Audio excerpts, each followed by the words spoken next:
नमस्कार, मेरा नाम डॉक्टर अश्विनी बंसल है। मैं चीफ हार्ट सर्जन हूँ इंडस हॉस्पिटल डेरा बस्सी मोहाली में। आज हम एक बच्चे की सर्जरी के बारे में डिस्कस करने के लिए यहाँ पे आए हैं। ये बच्चा फीमेल चाइल्ड है 5 साल का, हमारे पास आया था हार्ट में होल के लिए।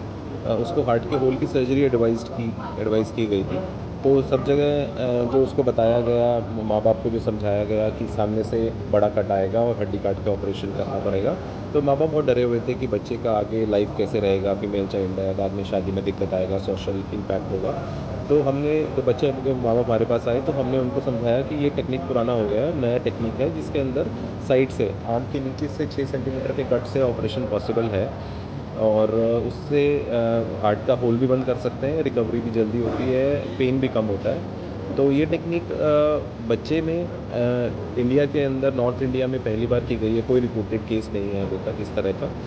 और जो हमारा पेशेंट है वो तीसरे दिन घर चला गया था, बहुत जल्दी रिकवरी रही उसकी, और आज हमारे साथ आए हुए हैं। So by your media we just wanted to convey कि दिस टेक्निक, ये टेक्निक की जा सकती है।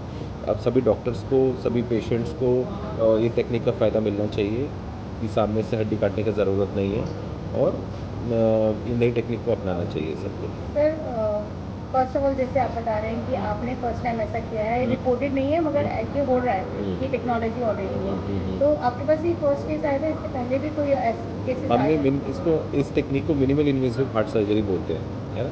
मिनिमल इन्वेसिव हार्ट सर्जरी हम वेल्व पेशेंट्स के लिए या जो बड़े होते हैं जिनको बाईपास की ज़रूरत है उसके लिए हम करते हैं। बच्चे के केस के अंदर हमने इस टेक्निक को पहली बार यूज़ किया, और हमने पाया कि बच्चों के अंदर ये टेक्निक आसान है बड़ों से भी करना, है ना। और कारण क्योंकि बच्चों की जो हड्डियाँ होती हैं ना वो सॉफ्ट होती हैं।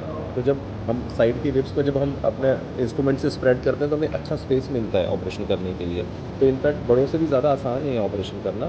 तो ये सब लोग बट करें। सर स्टार्ट तो दूसरी तरफ भी हो रही है ना, कट लगाया तो जो देखिए, जो सामने का स्कार होता है उसमें क्या होता है कि स्किन स्ट्रेच रहती है। जब स्किन स्ट्रेच रहती है तो सामने का जो स्कार होता है ना वो धीरे धीरे फूल जाता है और ज़्यादा दिखाई देता है। और जबकि साइड का स्कार होता है, स्किन लैक्स होती है, तो स्कार हल्का, एक तो छोटा होता है, अगर बच्चा सीधा खड़ा है तो दिखाई भी नहीं देता, और उसका सोशल इम्पैक्ट भी बहुत कम है, क्योंकि जब तक बच्चा हाथ नहीं उठाएगा तो स्कार दिखाई ही नहीं देगा। तो कितना डिफिकल्ट रहा, बिकॉज जब आप सेंटर से कट लगाते हैं तो आप इवन उसकी एवरीथिंग, विजिबिलिटी प्रॉपर डेफिनेटली अच्छे से होती है, डेफिनेटली। एंड साइड से कट लगाओगे तो उसमें ऑपरेशन विजिबिलिटी करने में प्रॉब्लम मुश्किल है। आएगी, डेफिनेटली मुश्किल आएगी। अगर ये बहुत ही आसान होता तो ये बहुत पहले ही यूज़ हो जाता। ऑब्वियसली मुश्किल था, इसमें कुछ स्पेशल इंस्ट्रूमेंट्स की भी ज़रूरत थी। मगर एक बार जब आपको समझ में आ जाए कि इसको कैसे अप्रोच करना है, तो उतना मुश्किल नहीं है। डेफिनेटली सामने से मुश्किल है, बट बच्चे की लाइफ के लिए, बच्चे के लिए ये इतनी मुश्किलात हमको उठानी चाहिए।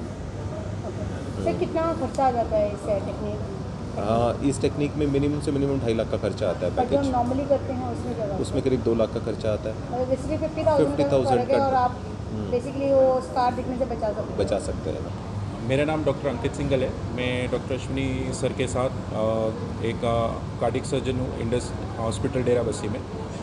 जनरली जब बच्चों के दिल में छेद होता है तो जनरली हम लोग सामने से कट लगा के, हड्डी काट के छेद बंद करते हैं। इस न्यू टेक्निक में हमने साइड्स में क्या कहते हैं छोटा सा कट लगा के हार्ट को अप्रोच करके छेद बंद किया है। इससे बच्चे को मेनली यही फ़ायदा है कि उसकी रिकवरी जल्दी हो जाती है। जैसे जनरली इस बच्चे में साइड से कट लगाने की वजह से दर्द कम था, तो बच्चे को हम जो वेंटिलेटर से है उससे जल्दी होश में लेके आ पाए। सेम दिन ऑपरेशन के बाद 2 घंटे के अंदर हमने बच्चे को वेंटिलेटर से हटा पाए थे, और तीसरे चौथे दिन बच्चे की हमने छुट्टी कर दी थी। तो आज वो 15 दिन बाद फुल्ली रिकवर्ड है, सारी एक्टिविटीज़ कर रहा है बच्चा। उसको आगे जाके कभी स्कार की, दर्द की ये इश्यूज़ नहीं है। और उनके पेरेंट्स ने बताया कहीं और भी उन्होंने अप्रोच किया, बिकॉज फोंडा साइड से तो चंडीगढ़ में बड़ी सारी जगह है जहाँ पे वो जा सकते हैं। वो लोग पहले पीजीआई गए थे, पीजीआई भी उन्होंने अपना कंसल्ट किया था, वहाँ पे उनको सर्जरी के लिए बताया गया था, लेकिन वहाँ पे उनको सर्जरी वही बीच में से इसका हड्डी काट के रेगुलर सर्जरी के लिए बताया गया था। बट बीइंग वो एक गर्ल चाइल्ड, उनके फादर थोड़े कंसर्न थे तो उन्होंने थोड़ा रिसर्च किया, तब फिर वो हमारे पास आए और फिर हमने उनको ये न्यू टेक्निक के बारे में बताया, और फिर हमारी टीम ने ये ऑपरेशन सक्सेसफुली किया। क्या मैसेज देना चाहेंगे? मैसेज यही है कि क्या कहते हैं, जैसे छोटे बच्चे हैं इनको रिकवरी, बच्चों के लिए ज़्यादातर ज़रूरी रहता है इस तरह का साइड कट के साथ, या सबके लिए? ये सबके लिए ज़रूरी है। ऐसा गर्ल्स भी ज़्यादा, मतलब गर्ल्स, बॉयज़, एनी पेशेंट सब कॉन्शियस होते हैं इस चीज़ को कि दिखना नहीं चाहिए, दिखना नहीं चाहिए बिल्कुल। और दूसरी चीज़ ये है कि एक बार हड्डी कटने के बाद बीइंग 1 या 2% जो भी रिस्क होता है उसमें पेन का, स्कार बड़ा होने का, भरने के रहता बाद रिस्क रहता है। इसमें ये है कि अगर स्कार थोड़ा सा छुपा रहेगा, उनको कभी कोई सोशल स्टिग्मा या ऐसा कोई फीलिंग नहीं आएगी कि मेरा कोई ऑपरेशन हुआ है पेन या भी नहीं रहता है, लॉन्ग टर्म पेन भी नहीं रहता है। संजीव कुमार।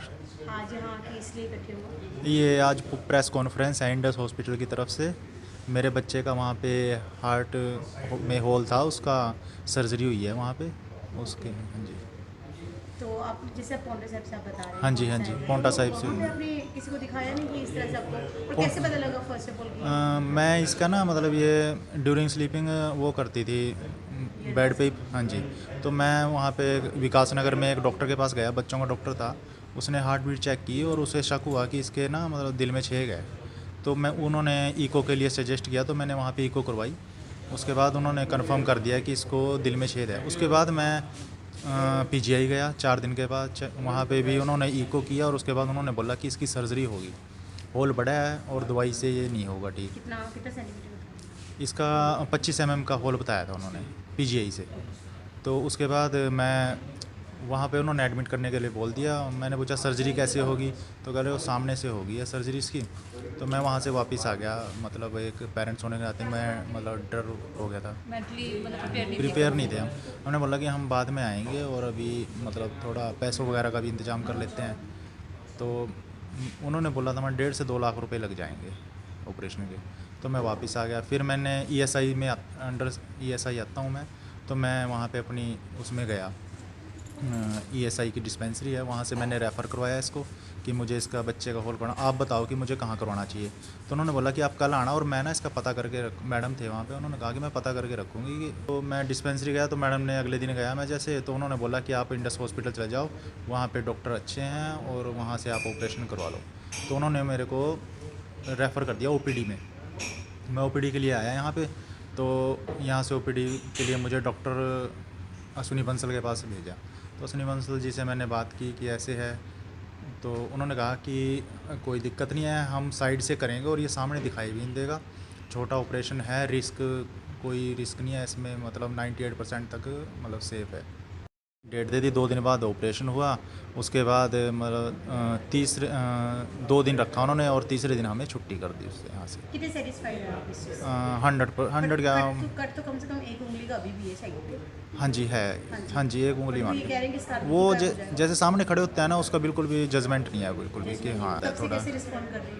ये फर्स्ट डे से ही मतलब बेटर हो रही है, बेटर जा रही है। मतलब पहले ऐसा कुछ होता था हाँ, कि पूरी ये day मतलब ये करती खाना थी? नहीं खाती थी, 1 या 2 बाइट खाती थी और खाना नहीं खा पाती थी। खाया क्या करती थी? हाँ, और पानी ये मतलब हर मिनट, तीसरे मिनट 5 मिनट में इसको पानी की एक घूंट चाहिए होती थी। अब ये पूरे दिन में खाने के साथ ही पानी पीती है। तो डायग्नोस करने के लिए और क्या क्या बताया उन्होंने कि अब कब आना है आपने यहाँ पर? मुझे शुरू में 10 दिन के बाद बुलाया था, वो मैं हो गया। अब मुझे 1 महीने के बाद, फिर उसके बाद 3 महीने और उसके बाद 6 महीने बस। बस ये चेक करने के लिए, हाँ रेगुलर जी। चेकअप के लिए, दैट्स इट। अदरवाइज अब कुछ नहीं नहीं ऐसा तो नहीं आजीवन इसकी मेडिसिन चलेगी? नहीं ऐसा नहीं, सिर्फ 6 महीने तक मेडिसिन चलेगी इसकी। ध्यान रखने की। हाँ जी, 6 महीने तक होगा बस। वो भी सिर्फ 2 गोली है इसमें चली हुई, 2 टैबलेट है बस, सुबह शाम की बस।